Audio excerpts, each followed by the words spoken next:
La formación para el trabajo siempre estuvo presente en la historia de la educación. En la época de la colonia se aplicaba el modelo de maestros y aprendices en sus talleres. A lo largo del siglo XIX, algunos pensadores como Manuel Belgrano, el padre Castaneda y más tarde Juan Bautista Alberdi propusieron proyectos de modernización de la formación técnica, aunque solo algunos lograron ponerse en práctica.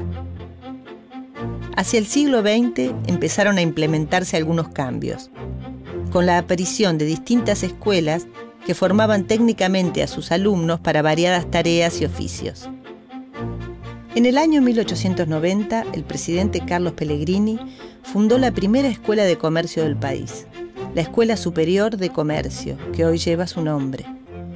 En 1909, aparecieron las escuelas de artes y oficios, exclusivamente para varones. Años más tarde se crearon las primeras escuelas profesionales para mujeres. Para ingresar a ellas se requería tener aprobado el 4º grado de la escuela primaria. Luego de 3 años, las egresadas obtenían un certificado de aptitud. Úrsula Smith, esta graciosa joven, ha realizado otra conquista para el feminismo. Egresó del profesional de señorita como profesora de labores, pero es muy otra su ocupación. Todas las mañanas puede vérsela en el puerto cargando arena en su camión, que luego lleva a las construcciones.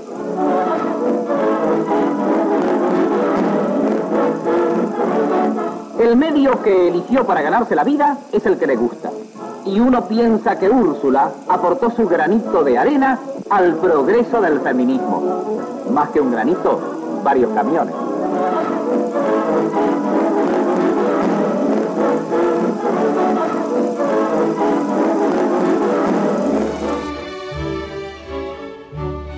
Siguiendo el modelo de instituciones alemanas y francesas, las escuelas industriales tenían como fin la formación de técnicos.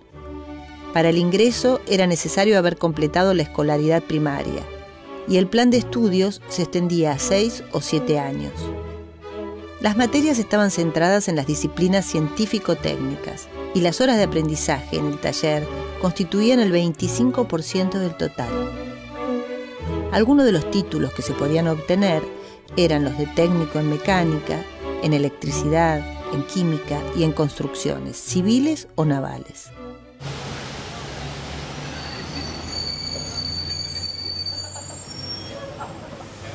En el periodo de entreguerra en la Argentina, vinculado con la modernización, con los cambios contextuales, con el avance tecnológico, comienza a desarrollarse la expansión de la educación para el trabajo.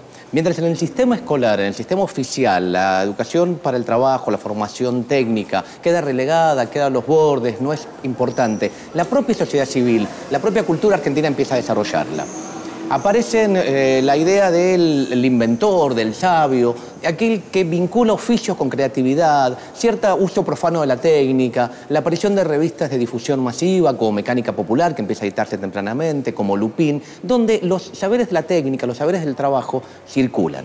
Ocupan un lugar subordinado, en cierta forma lo aceptan en asociaciones, en clubes de barrio, en pequeñas academias, pero empiezan a mover el avispero del desarrollo cultural argentino. En 1935, el Estado Nacional creó las primeras escuelas técnicas de oficio, que buscaban elevar el nivel de preparación del alumnado. Las 4 especialidades que se dictaban eran electricidad, herrería, carpintería y construcciones. El tiempo dedicado al aprendizaje en taller llegaba al 50% de las horas de estudio. Quienes egresaban de las escuelas técnicas de oficio recibían el título de obrero especializado en la disciplina cursada. Con un año más de perfeccionamiento obtenían el certificado de capataces. No obstante, estos títulos no los habilitaban para cursar estudios superiores en la universidad. A mediados del siglo XX, la formación técnica comenzaba a consolidarse, aunque todavía predominaba la enseñanza humanística en la cultura tradicional escolar. Hacia 1944, la mayoría de quienes cursaban la enseñanza media optaban por el bachillerato o la enseñanza normal. La enseñanza técnica acaparaba solo el 16% de los estudiantes, un porcentaje bajo para una población que se venía triplicando desde el 1900. Era una sociedad que mutaba y se proyectaba hacia un futuro en el que la ciencia, la técnica y la industria serían las estrellas. Comenzaba a popularizarse el uso de la radio y el automóvil. De a poco, los hogares empezaban a poblarse de electrodomésticos. Pero estos avances también generaban nuevos problemas, ya que muy pocos manejaban estos saberes técnicos con la debida experiencia. La enseñanza de estos conocimientos quedó mayormente relegada a academias e instituciones privadas, que ofrecían cursos breves para quienes querían capacitarse en estos nuevos oficios. En 1944 se creó la Comisión Nacional de Aprendizaje y Orientación Profesional, que modificó la distribución matricular de la escuela media y reglamentó el aprendizaje industrial y el trabajo de menores. La medida incluyó la creación de escuelas fábrica. Por primera vez, la educación pública reformuló la figura del aprendiz. Los alumnos debían tener entre 13 y 18 años y a lo largo de 2 ciclos de 3 años aprendían tareas relacionadas con distintas actividades fabriles. Del segundo ciclo, llamado perfeccionamiento técnico, se egresaba con el título de técnico de fábrica. Los alumnos recibían gratuitamente los uniformes, los libros y todo tipo de útiles o herramientas. Les otorgaban becas para sus gastos y también almorzaban en las escuelas fábrica, en las que se ponía el énfasis en saber hacer.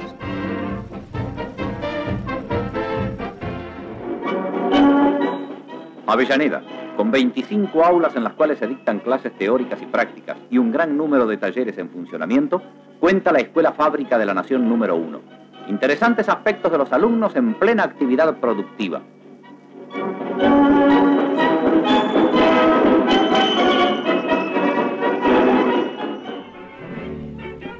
A partir de 1946, el peronismo generó mejoras en las condiciones laborales y el reconocimiento de los derechos de los trabajadores.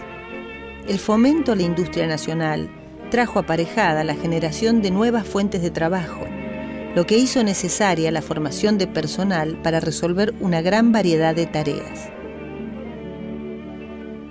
En 1953 se inauguró la Universidad Obrera Nacional, con sedes en Buenos Aires, Santa Fe, Rosario, Córdoba, Mendoza, Tucumán y Bahía Blanca. El objetivo era integrar en el sistema educativo a sectores excluidos, junto con las necesidades de la industria nacional. El acceso de las clases trabajadoras a la universidad fue, para muchos de los protagonistas de la época, una huella fundamental que el peronismo imprimió a la cultura. La conquista más grande fue que allí la universidad se llenó de hijos de obreros, donde antes estaba solamente admitido el oligarca, porque la forma de llevar al oligarca es poner altos aranceles, entonces solamente puede ir el que lo paga. Nosotros suprimimos todos los aranceles. Para la universidad no había ni derechos de exámenes ni nada, era gratis, totalmente gratis, el Estado pagaba eso. De manera que tanto el pobre como el rico podía ir. Luego de 1955 se modificó la política de fomentar la formación laboral de los sectores sociales excluidos. A partir del gobierno de Arturo Frondizi, en 1958, el desarrollismo reinstaló una educación técnica más orientada a materias humanistas, por lo que se volvió a la idea de separar teoría y práctica. Así, en un turno, los alumnos cursaban materias similares a las del bachiller, mientras que en contraturno tenían el taller, donde se aplicaban los saberes técnicos. En 1959, la Universidad Obrera Nacional pasó a llamarse Universidad Tecnológica Nacional. Esta apuntaba a proveer mano de obra a una economía basada en la industrialización semipesada y en el ingreso de nuevos capitales internacionales.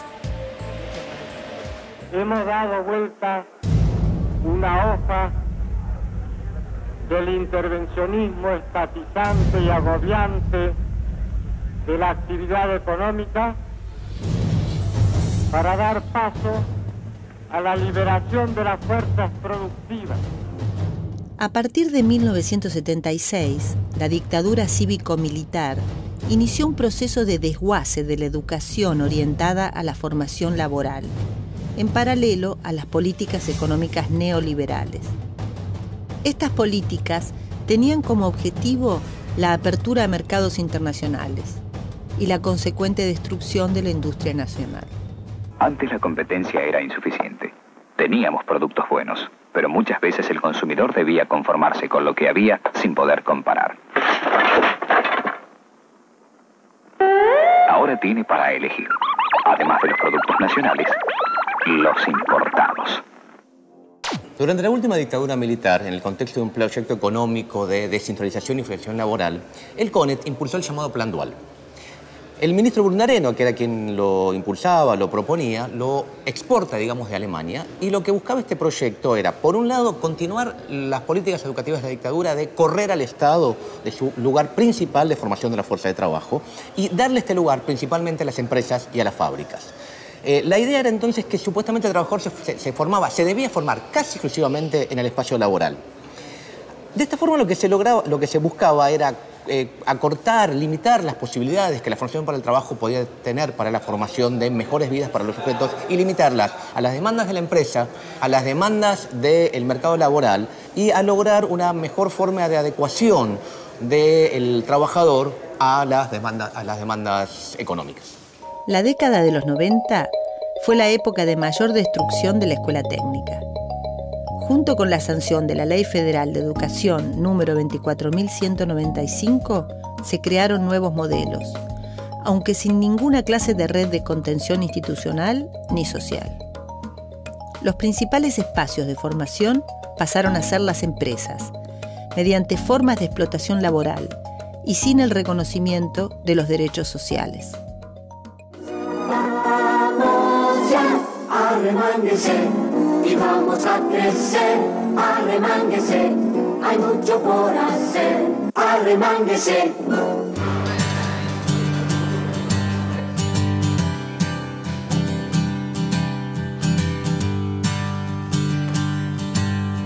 A partir de 2003, el Estado recuperó su capacidad de intervenir en la economía y en el diseño de las políticas educativas.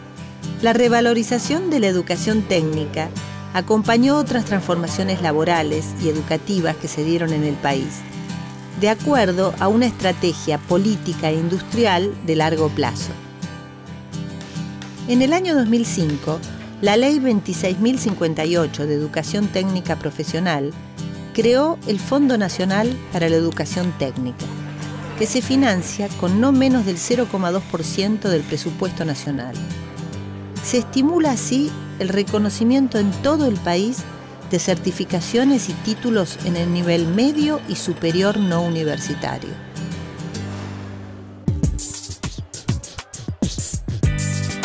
En la actualidad, uno de los objetivos de la educación pública se orienta a la formación técnica y a generar oportunidades para los sectores más vulnerables. El estímulo no solo llega para garantizar una cantidad de derechos largamente postergados, sino que además va en paralelo con las necesidades laborales del país.